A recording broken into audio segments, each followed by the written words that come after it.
Well, hello friends. We are so glad you're here. Welcome to MTL Module 1, where in this module we're going to be talking about developing your marriage growth mindset. So here's what we know. Every great marriage starts in the mind. The same is also true. Every bad marriage starts in the mind. So Robin's going to start us off by talking about the power of your mind and what it takes to have and develop a great marriage growth mindset. So here we go. Welcome to MTL Module 1. Every great relationship starts in the mind. The opposite is also true. Every bad relationship starts in the mind. Our mind is a powerful thing. I want to share some quotes with you just to get your minds working on this concept. It has been said, be very careful about what you think. Your thoughts run your life. If you realized how powerful your thoughts are, you would never think a negative thought. Your mind is a powerful thing.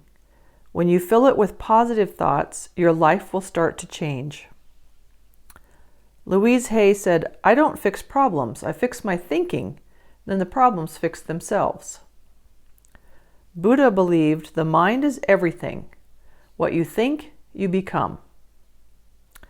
Earl Nightingale, radio personality and author, said, whatever we plant in our subconscious mind and nourish with repetition and emotion will one day become a reality. Well-known motivational speaker Jim Rohn said, I found that when you start thinking and saying what you really want, then your mind automatically shifts and pulls you in that direction. Here are a few Bible verses talking about the mind and thoughts. The Apostle Paul said in Romans 8:6, for to set the mind on the flesh is death, but to set the mind on the Spirit is life and peace. Romans 12:2, he said, do not be conformed to this world, but be transformed by the renewal of your mind, that by testing you may discern what is the will of God, what is good and acceptable and perfect. 2 Corinthians 10:5 says, we destroy arguments and every lofty opinion raised against the knowledge of God, and take every thought captive to obey Christ. Philippians 4:8-9 says, finally, brothers, whatever is true, whatever is honorable, whatever is just, whatever is pure, whatever is lovely, whatever is commendable, if there is any excellence, if there is anything worthy of praise, think about these things. Colossians 3:2 says, set your minds on things that are above, not on things that are on earth. And finally, Winnie the Pooh, in his thoughtful spot, put it this way, think, think, think. Despite all the technology in the world, our mind is more powerful than any machine on this planet. Our brains have a great capacity for learning, inventing, creating, and dreaming. The brain put men on the moon. The brain figured out how to harness electricity and created calculus. The brain created computers, including the one you carry with you everywhere you go. The brain can write symphonies or sonnets, can build ships or the Sistine Chapel. The brain has incredible power for good and for evil, for positive and negative. Our thoughts are generated in our brains, and they have the power to keep us stuck in mediocrity or move us forward to unlimited heights, all because of the power of our minds. One last quote you may have heard before. Watch your thoughts, they become words. Watch your words, they become actions. Watch your actions, they become habits. Watch your habits, they become character. Watch your character, for it becomes your destiny.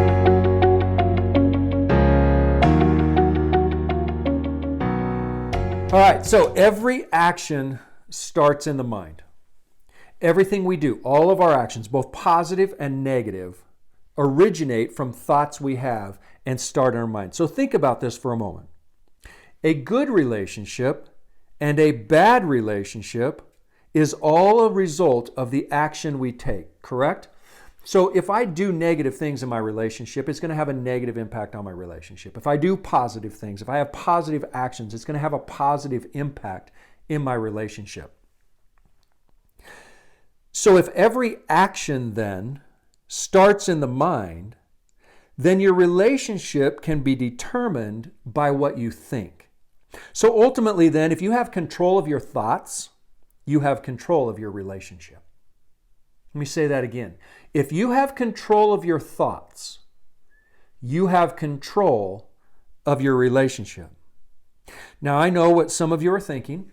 There's two people in this relationship, and come on, who could know or even control the mind and the thoughts of a woman, right? I understand.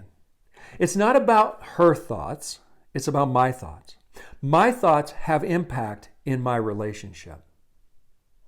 So stay with me. You probably have more power than you think you do to influence and impact the relationship. And if both of you, husband and wife, capture this whole power in your mind, capture the thought process and the power that your mind has, if both of you bring that to your relationship, watch out, because extraordinary is just around the corner. So let's talk a little bit about our mind for a minute. Our thoughts. Our thoughts aren't necessarily always conscious thoughts, right? A repeated thought pattern eventually locks itself in our subconscious, and it reveals itself, watch, it reveals itself without you quote unquote thinking about it, right? You didn't even think you thought about it. But our subconscious thoughts are thoughts that cause actions as much as our conscious thoughts cause action. So, for example, you move to a new city, right? And you get a new job. And when you first get there, you don't know how to get back and forth to work. So you get out your map or your GPS and you're consciously thinking as you're driving to work every day, you're thinking of landmarks, you're thinking about where to turn. It's conscious, it's in the forefront of your mind. And so when you first start this new job, you're driving that with conscious thought. But what happens after a while?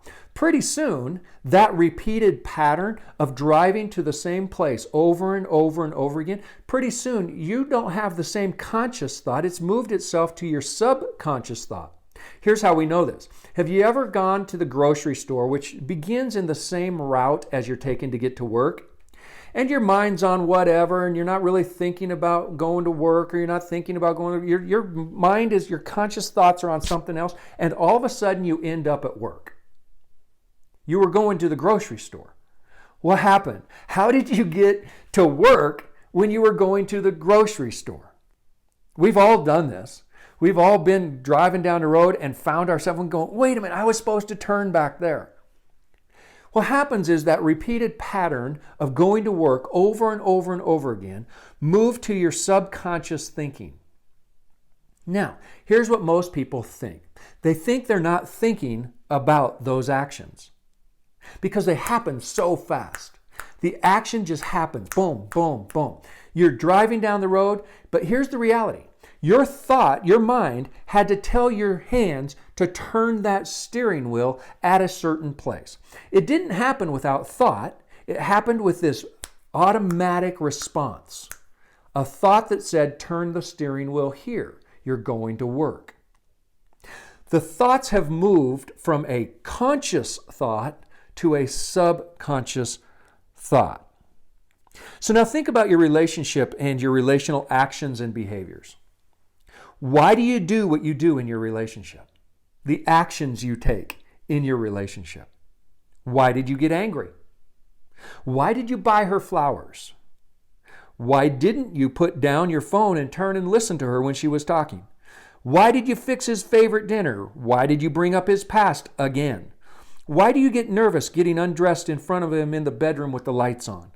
Why do you automatically get defensive when she says, or why do you automatically criticize him when he does?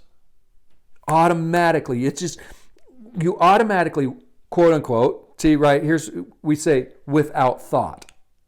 We say he did it automatically without even thinking about it.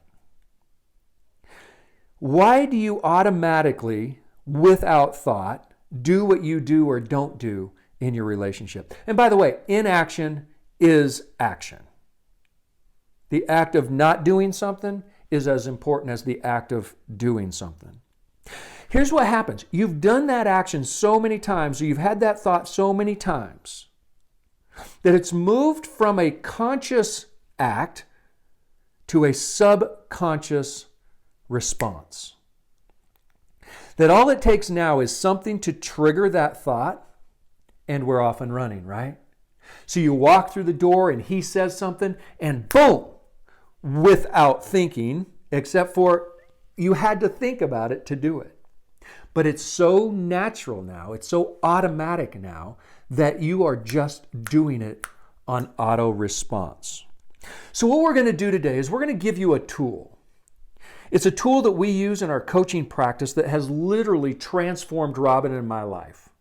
It's transformed our life, and it is transforming the lives of the people we work with.